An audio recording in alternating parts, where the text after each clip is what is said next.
오늘 저녁에는 고린도전서 10장 14절부터 22절 말씀을 본문으로 우상 숭배와 참 신앙의 차이라는 제목으로 함께 말씀을 은혜 나누는 시간 되기를 소망합니다.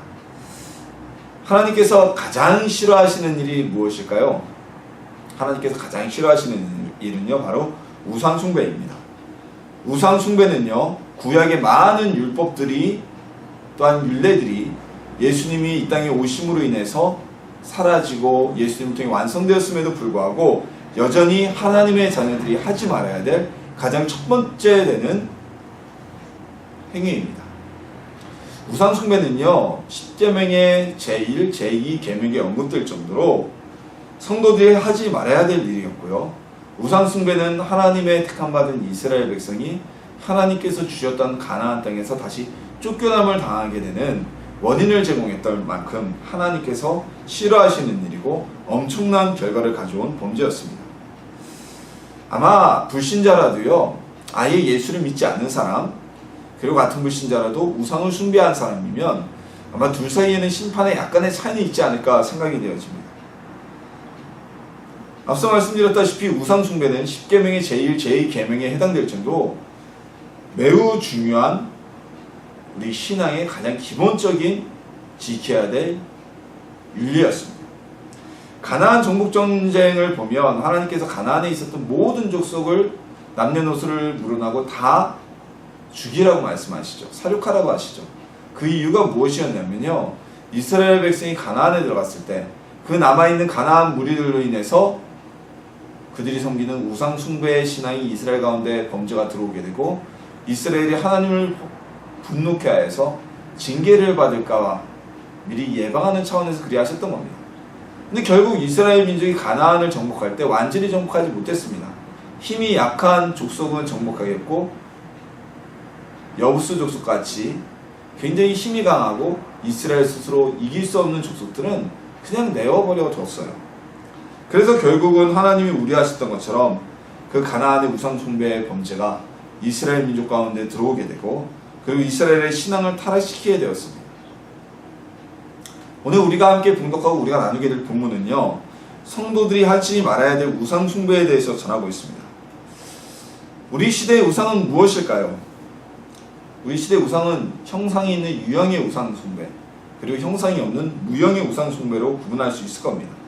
이 두 가지 우상 숭배가 어떤 의미인지 함께 나누고요, 우리 속에서 혹여라도 우리가 가지고 있는 우상을 제거해버리는 참 신앙의 길로 나아가는 귀한 시간 되기를 예수님의 이름으로 소망합니다. 자, 먼저 우리가 나눌 게 바로 우상입니다. 우상이 무엇일까요? 자, 우상은요, 유형의 우상과 무형의 우상으로 나눌 수 있습니다. 즉, 어떤 물질적인 형상이나 상징의 형태를 가지고 있는 우상과 이 물질적인 형상이나 상징이 없는 형태의 우상으로 나눌 수 있다는 거죠. 그 우상을 신앙의 대상, 즉 우상을 섬기고 신으로 삼고 그 앞에 절하고 기도하는 이 모든 것을 우리가 우상 숭배라고 이야기할 수 있습니다. 유형의 우상이 어떤 것인지는 우리 출애굽기 20장 4절 말씀에서 명확하게 우리에게 말씀해 주고 계시는데요, 너를 위하여 새긴 우상을 만들지 말고 또 위로 하늘에 있는 것이나 아래로 땅에 있는 것이나 땅 아래 물속에 있는 것의 어떤 형상도 만들지 말며 라고 우상에 대해서 하나님은 정의하고 계십니다. 즉 다시 말하면 또 우리가 눈으로 보이지 않는 신적인 존재를 형상으로 만드는 것, 그리고 그 신적인 존재 외에도 이 땅에서 보이는 우리가 보고 있는 자연물을 신으로 삼고 그것을 섬기는 것이 모두 다 우상 숭배라는 것입니다. 즉 우상이라는 것은 누군가가 신앙의 대상으로 여기고 섬기는 모든 형상을 지칭합니다. 이 형상 속에는 자연물도 속해 있죠. 보통 이러한 자연물을 섬기는 신앙은 원시 신앙의 형태에서 많이 나타납니다. 뭐라 그러죠? 토템은 무교고요. 토템 말고 제가 단어가 생각이 안 나네요. 자연물을 섬기는 신앙들이 있죠. 우리나라로 얘기를 하자면 동구나무, 마을에 있는 가장 오래되고 큰 나무를 선앙나무로 여기서 섬기거나 또는 그 나무 밑에 선앙당을 지어놓고 섬기게 됩니다. 그렇다면 그 나무는 우상이 되는 것이죠. 사람들이 그 나무 밑에 가서 선앙나무 밑에 가서 선앙나무 밑에 가서 돌을 올려놓거나 떡을 바치거나 쌀을 바치고 빌고 신앙의 대상으로 삼잖아요. 자, 그리고 또 무엇이 있습니까? 예전에 마을 입구에 세워져 있던 정승이 있습니다. 이 정승은요 마을을 지키는 수호신의 역할을 했습니다. 그래서 그 의미로 정승을 세워두고 정승에 절을 하기도 하는 장승이죠. 장승에 절을 하기도 하는 이러한 모습을 보였죠. 바로 이런 것들이 우상입니다. 이것뿐만이 아니라 우리나라에 보면 선왕신이라는 곳이 있어요. 강원도 원주에 가면 신림이라는 곳이 있습니다. 이 신림이라는 곳의 한자 뜻이 귀신신자에 숲림자인데 이게 왜 신림이 되었냐 하면 그 신림이라는 지역에는 선왕숲이 있습니다. 선왕숲. 그러니까 나무 하나를 어떤 우상으로 섬기는 게 아니라 한 숲 전체를 어떤 신앙의 대상으로 삼는 우상으로 삼는 곳이 있어요. 그래서 이 동네가 그 선왕숲이 있다고 해서 신림이라고 불립니다. 이런 모든 것들 자연물조차도 우리가 섬기고 절을 하게 되면 우상이 되는 것이죠. 우리나라에도 선돌바위 같은 거, 솥대바위 같은 거 이런 게 다 우상이 되는 겁니다. 이러다 근데 원시 종교뿐만이 아니라 조금 발전된 종교에서도 우상의 모습은 다 발견할 수가 있습니다. 자, 우리나라를 예를 들면요, 우리나라에서는 불교가 불상을 놓고 그 불상 앞에서 절을 하고 신적인 신앙의 존재로 삼죠. 아주 대표적인 우상 숭배입니다. 불교는요, 앞서 말씀드린 무교나 이런 원시 종교처럼 경전이 없는 것도 아니고 불교는 경전도 있고요, 교리도 나름대로 체계화되어 있지만 불상을 두고 신앙의 대상으로 삼기 때문에 우상 숭배입니다. 이 불교에서 불상이라는 것은 유형의 우상인 것이죠. 일단 이런 불상뿐만 아니라 불교는 산에도 막 그 미륵불 같은 거 새겨놓고 섬기잖아요. 그런 건 역시 모두 다 우상입니다. 심지어 개신교와 가장 가까운 모습, 같은 하나님을 섬긴다고 하는 카톨릭에서조차도 성모 마리아의 형상, 성상을 세워놓고 또는 성자들의 성상이나 성화를 붙여놓고 그 앞에서 기도를 하고 신앙의 대상으로 삼고 있습니다. 이런 것들이 모두 다 유형의 우상입니다. 눈에 보이는 우상은요, 예수님을 믿지 않는 많은 사람들, 다른 종교를 가진 사람들 대부분이 가지고 있는 어떤 섬기는 것들입니다. 심지어 출애굽기에 보면 모세가 하나님을 만나기 위해 시내산에 올라갔을 때 이스라엘 백성들이 형상이 없는 하나님을 보지 못하는 것을 두려워해서 금송아지로 우상을 만들고 그것이 여호와 하나님이라고 외치다가 죽임을 당했죠. 이런 존재들을 섬긴다면 하나님 앞에서 우상 숭배에 대한 분명한 심판을 피해갈 수가 없습니다. 어떤 형상을 만들어 놓고 또는 자연물을 가지고 신적인 존재로 삼고 신앙의 대상으로 섬긴다는 것, 그 모든 것이 우상이 된다는 것이죠. 자, 그런데 여기서 한 가지 짚고 넘어가고 드리고 싶은 이야기가 있어요. 그러니까 모든 형상이 어떤 이제 자연물이나 이런 기념물을 삼가놓고 세운다고 해서 그 모든 형상이 우상은 아니라는 겁니다. 자, 과거에 이제 지금도 있어요. 근본주의라고 해서 쉽게 말씀드리면 근본주의는 원리주의와 비슷하다고 보시면 됩니다. 이 근본주의적 신앙에서는요, 인형 자체가 우상이라고 해서 집안에 인형을 가지고 있으면 안 된다는 논리를 펼치기도 했습니다. 이거는 해석을 너무 크게 넓게 잡아버린 거예요.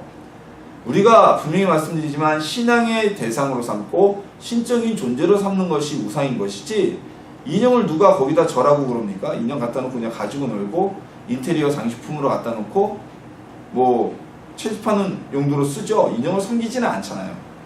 마찬가지로 우리 광화문 내거리에 있는, 사거리에 있는 충무공 동상, 그리고 거기 세종대왕의 동상이 있습니다. 우리가 그 동상에 가서 절을 하지 않죠. 거의 신앙의 대상으로 삼지는 않죠. 그냥 기념물로 삼을 뿐입니다. 따라서 그 세종대왕상이나 충무공 이순신 장군의 동상은 우상이라고 볼 수가 없어요. 신앙의 대상이 아니기 때문입니다. 자, 그러다 보면 반대로 또 이런 질문이 나올 수가 있어요. 그러면은 불상이라거나 장식이라거나 이런 걸 고미술품으로 또는 장식품으로 우리 집에 가져다 놓으면 안 되나요? 라는 질문이 나올 수가 있어요. 근데 이것은 우리 성경에서 고린도전서에도 나오지만 이건 믿음이 약한 자들을 위한 신앙인의 행위를 적용해야 될 문제인 것 같습니다. 누가 봐도 이건 분명히 우상의 상징이에요. 예를 들어서 교회에 장식품을 한다고 교회 입구에 솥대 세워놓고 장승 세워놓고 그리고 교회 한 옆에다 불상 갖다 놓는다면 보는 사람들이 어떻게 생각할까요? 이건 안 믿는 사람들이라도 저 교회 이상한 교회 아니야? 교회에 좀 불상을 갖다 놔? 교회에 왜 솥대를 세워놔? 이렇게 생각하겠죠. 누가 봐도 이건 우상이고 누가 봐도 우상 숭배의 대상으로 지금 삼고 있는 물건이라면 우리 집에, 우리 믿는 자들의 집에 드려는 이유가 없는 것입니다. 아무리 장식이라도 그거는 갖다 놓는 것이 하나님이 기뻐하실 일이 아니에요. 유형의 우상은요, 비교적 우리가 좀 피해가기 쉬운 편입니다. 왜냐면 예수님 믿는 사람이 그 부처한테 전한다고 해서 절하겠어요? 안 하죠. 예수님 믿는 사람이 장승에 가서 절하겠어요? 절 안 하죠. 유형의 우상을 섬기면요, 그 순간부터 그 사람은 더 이상 성도가 아닙니다. 그 사람은 성도가 아니고 그냥 그리스도를 떠난 사람일 뿐이에요. 우리 우상을 가까이 하지도 섬기지도 않는 성도님들이 되시길 바랍니다. 그리고 또 이제 한 가지 추가로 말씀드리자면, 그래서 간혹가다 어떤 분들이 우상 제거한다고 그 초등학교에 있는, 옛날에, 요즘은 그러지 않아요, 단군상의 모가지를 잘라놓는다든지 아니면 불상을 뭐 파손한다든지, 장승배기라는 서울의 동작구에 언덕 지명이 있죠. 거기 있는 장승을 기계톱으로 자른다든지 이런 행동을 하는데, 이것도 참 어리석은 겁니다. 왜냐면 우리가 그 장승이나 그 단군상을 우상으로 섬기는 게 아니잖아요. 아까 말씀드렸다시피 그건 그냥 상징물로, 문화재로 그냥 그렇게 쓰는 거지, 누가 거기 가서 절을 하고 섬기겠어요. 이제는 장승을 갖다 신앙의 대상으로 삼는 사람들은 거의 찾아보기가 힘듭니다. 초등학교에 있는 동상들에게 누가 가서 절을 합니까? 그러지 않잖아요. 그러니까 우리가 신앙의 중심을 잘 잡는 것, 그것도 참신앙, 너무 나가지 않는 것, 그것도 참신앙의 한 모습이라는 것을 기억하는 성도님들이 되시길 바랍니다. 두 번째로, 우리에게 직접적인 위험이 되는 것, 무형의 우상에 대해서 한번 나눠보기를 원합니다. 유형의 우상은요, 비교적 피해가기 쉽다고 말씀드렸잖아요. 누가 예수 믿는 사람이 절에 가서 뭘 섬기겠어요? 예수 믿는 사람이 선왕당에 가가지고 막 절을 하겠어요? 저도 초등학교 때, 지금 보면 뭐 굳이 그럴 피해까지, 저는 이제는 그렇게는 안 하죠. 어렸을 때는, 예수님 믿고 어렸을 때는 선왕당 앞에 가면 이렇게 돌 쌓아놓잖아요. 어린 마음에 그거 다 뭉개고 다니고 막 그랬었어요. 지나가다 보이면. 그럴 일이 없는 건데, 필요가 없는 건데, 자, 그랬었어요. 이렇게 유형의 우상은 우리가 피해가기가 쉽습니다. 근데 정말 우리를 현혹시키는 것은 우리 눈에 보이지 않는 무형의 우상입니다. 이 무형의 우상은 그 말 그대로 눈에 보이는 형상이 없습니다. 그래서 이 우상은 특정한 장소 또는 특정한 대상이 아니라 물체가 아닌 모든 것이 우상이 될 수가 있어요. 물질적인 것이 될 수도 있고요, 때로는 정신적인 것이 우상이 될 수도 있습니다. 요즘 들어 현대사회에서 가장 현대사회를 대표하는 무형의 우상은요, 바로 돈입니다. 풍요죠. 세상이 자본주의 사회가 되고요, 그리고 경제력이 곧 권력인 시대가 되다 보니까 많은 사람들이 돈을 무형의 우상으로 삼고 살아가고 있습니다. 자, 성공하는 삶의 목적, 결국은 물어보면요, 부족함 없는 풍족한 생활을 이야기를 합니다. 풍족한 생활을 하기 위해서 개처럼 벌어서 정말 정승처럼 쓰기 위해서 돈을 쫓아서 열심히 살아갑니다. 좋은 직장 들어가고 좋은 학교를 들어가는 건 역시 풍족한 삶의 기반 위에서 더 나은 삶을 살기 위한 노력 중의 하나입니다. 심지어 성도들조차도 하나님보다 돈을 더 중요시하는 모습을 요즘 너무나 많이 볼 수가 있습니다. 1980년대만 해도요, 예수 믿는 성도들은 주일날이면 사업체 문을 닫는 곳이 굉장히 많았습니다. 그래서 주일날 다 장사하는데 문을 닫잖아요. 그럼 예수 안 믿는 사람도, 아, 저 집은 교인이구나, 예수 믿는 집이구나, 이걸 알 수가 있었어요. 근데 요즘은 어떻습니까? 요즘은 그런 거 없죠. 요즘은 뭐 불경기니까 더 문을 열기도 하고, 요즘 오히려 안 믿는 사람들이 일주일에 하루는 쉬어야 된다고 문을 다 잘 닫는 것 같아요. 심지어는 아주 정말 안타까운 게, 상호를 보면 누가 봐도 이거 예수 믿는 사람이 하는 가게예요. 뭐 일회상해, 뭐 그렇죠, 일회상에는 예수 믿는 사람들이 하는 겁니다. 7일 그 얘기를 하고요. 뭐 만나 무슨 상해, 아니면 153 뭐 이런데, 이런 집들이 주일날 문을 연다는 거죠. 우리가 뭐 주일날 문을 연다는 것이 꼭 신앙이 없고 그래서 지옥 간다는 얘기를 하는 건 아닙니다. 하지만 주일날만큼 우리가 주님을 위해서 드리기 위해서 구분된 날이잖아요. 그래서 우리 교회는 저녁 예배를 드리는 제 목회 논리는 그렇습니다. 주일날만큼 하나님께 온전히 드리는 날이기 때문에 우리가 저녁 예배를 드리면서 하루를 주님을 위해서 살자는 취지입니다. 낮에 예배 드리면 저도 편해요. 오후 예배 드리고 끝나면 편하죠. 그 뒤에 할 시간도 많고 여유도 많은데, 그래서 주일 예배를 우리가 드리는 거예요.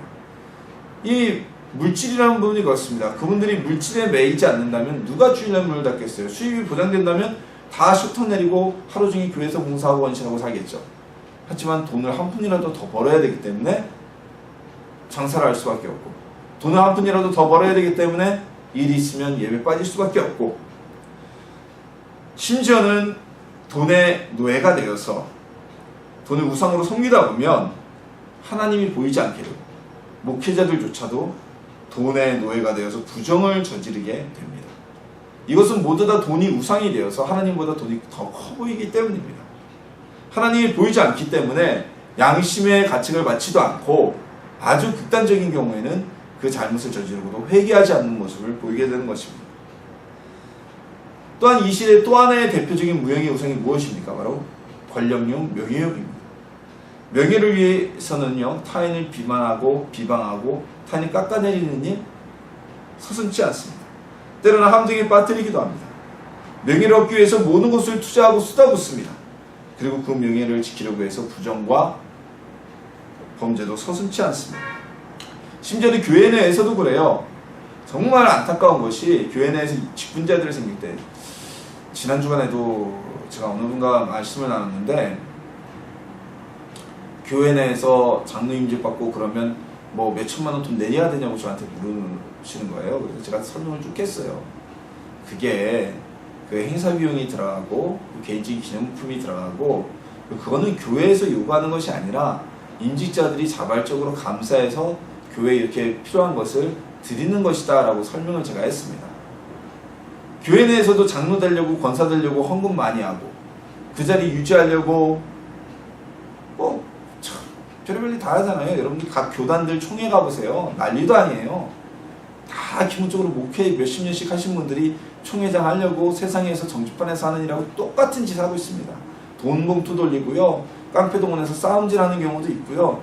왜 그렇습니까? 명예욕이 우상이 되었기 때문이에요. 하나님 안 보여요. 마음속에 명예욕이 우상이 되면 우리가 이런 모습을 보인다는 겁니다. 우리 성도들도요, 이런 무형의 우상에는 쉽게 넘어갈 수가 있습니다. 보이지 않으니까. 이게 우상인지 모르는 거예요. 자, 요즘에 보면요, 교회에 11조를 드리기 싫어서 나오지 않는다는 사람들이 되게 많아요. 뭐 그게 우리나라만 받는 거다, 그래서 정말 개풀 뜯어먹는 소리 하고 있는 거죠. 성무당이 사람 잡는다고 제대로 알지도 못하면서 그딴 소리를 하고 있는지 모르겠습니다. 서양 얘기를 하는데요, 서양 같은 경우는 종교세를 받죠. 독일의 경우 10%라고 제가 알고 있는데, 그 종교세에는 11조 금액만큼 세금을 냅니다. 그래서 유럽 쪽 사람들에게 물어보면 교회 1년에 한 번도 안 가면서 나는 크리스천이라고 얘기를 해요. 그 근거가 뭐냐면 나는 종교세를 낸다는 거예요. 종교세는 11조에 비슷하기 때문에 나는 11조 내니까 나는 성도라는 얘기예요. 그런데 한국에서는만 11조가 있다. 뭐 말라기서는 어디다 팔아먹었나요? 말라기서는 하나님의 말씀이 아닌가요? 왜 사람들이 그렇게 궤변을 늘어놓으면서 교회를 안 나올까요? 왜 예수를 안 믿는 걸까요? 그 사람들은 정확하게 얘기하자면 교회의 모습이 싫은 게 아니라 돈이 우상이 된 사람들입니다. 하나님께 11조 헌금 드리기 싫으니까 돈이 우상이 돼서 그게 아까워서 핑계를 대고 신앙인의 모습을 보이지 않는 것이죠. 우상을 섬기는 겁니다. 자, 우리가 11조를 드리면, 말라기서에 보면 11조를 드리면 하나님이 누르고 흔들어 채워줄 것이라고 분명히 약속하고 계십니다. 그 약속을 믿고 하나님의 말씀을 믿는다면 11조 드리지 말래도 드릴 거예요. 우리가 누구에게 좋은 주식의 정보를 얻거나 좋은 투자의 정보를 얻으면 빛을 내서라도 투자를 하지 않습니까? 주변에서 뜯어 말리더라도 투자를 하지 않습니까? 바로 이 모습부터 차이가 있는 거죠. 하나님을 믿지 못해요. 돈의 힘만 믿어요. 그러니까 하나님께 헌신하고 헌금 드리고 11조 하는 것, 11조는 가장 기본적인 헌금인데, 원칙적으로는 감사 헌금, 건축 헌금 이런 거 안 해도 돼요. 그런 거는 뭐 못해도 돼요. 하지만 가능하면 11조 헌금은 드리려고 노력을 해야 돼요. 그래야 이게 하늘나라 백성으로서의 기본적인 건데, 안타까운 것이 오늘날 우리나라 교회에서 참 물질의 노예가 된 성도들이 많아서 11조를 하는 성도가 채 20%도 안 된다, 이런 얘기가 나오고 있어요. 안타까운 거죠. 하나님을 믿지 못하고 돈의 우상에 매여 있어서 하나님을 섬기질 않는 겁니다. 돈을 섬기는 겁니다. 마치 이스라엘 백성이 바알과 아세라를 섬기는 일은 열심을 보이고 하나님을 섬기고 제사하는 일에는 어거지로 1년에 한번 가끔가다 끌려간 것처럼. 자, 신앙생활을 방해하는 이런저런 편기가 있습니다.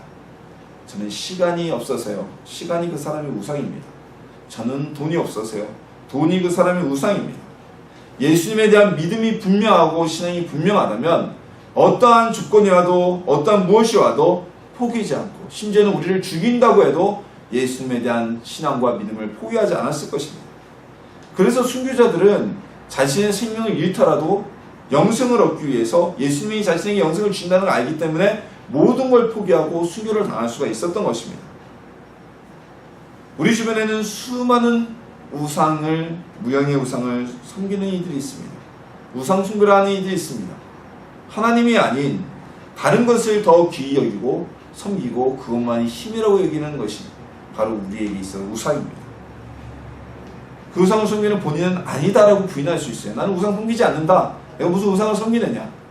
하지만 이스라엘 백성도요, 가나안에서 쫓겨난 이스라엘 백성도요, 우상만 섬기고 하나님을 전혀 안 섬겼던 건 아니에요. 그들도 역시 1년에 한 번 예루살렘 성전에 가서 번제를 드렸고 하나님을 섬겼지만 우상과 함께 하나님을 섬겼다는 것입니다. 이런 점에서 이스라엘 민족의 역사는 우리에게 주어진 견본입니다. 하나님은요, 우상과 자신을 겸하여 섬길 수 있는 용납하지 않으십니다. 오늘 본문에서도 분명히 말씀하고 있잖아요.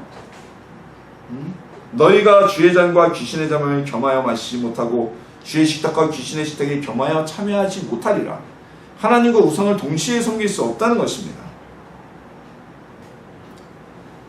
우리 안에 혹시 하나님보다 더 사랑하는 것이 있는지, 우리 안에 하나님보다 더 섬기고 더 신뢰하고 믿는 것이 있는지, 이것만 가지면 내가 모든 것을 할 수 있다고 생각하는 것이 있는지 스스로를 돌아보시기를 소망합니다. 그리고 우리 안에 이런 무형의 우상이 틈타지 않도록 기도하며 성령님을 의지하여서 우리 마음을 지키는 성도님들이 되시기를 소망합니다.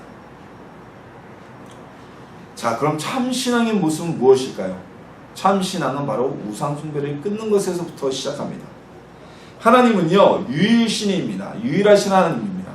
세상에 많은 종교가 있습니다. 이 많은 종교에서 유일신 신앙을 가진 종교는 몇몇 밖에 되지 않아요. 나머지 다 범신론입니다. 여러분, 유교도 범신론이고요.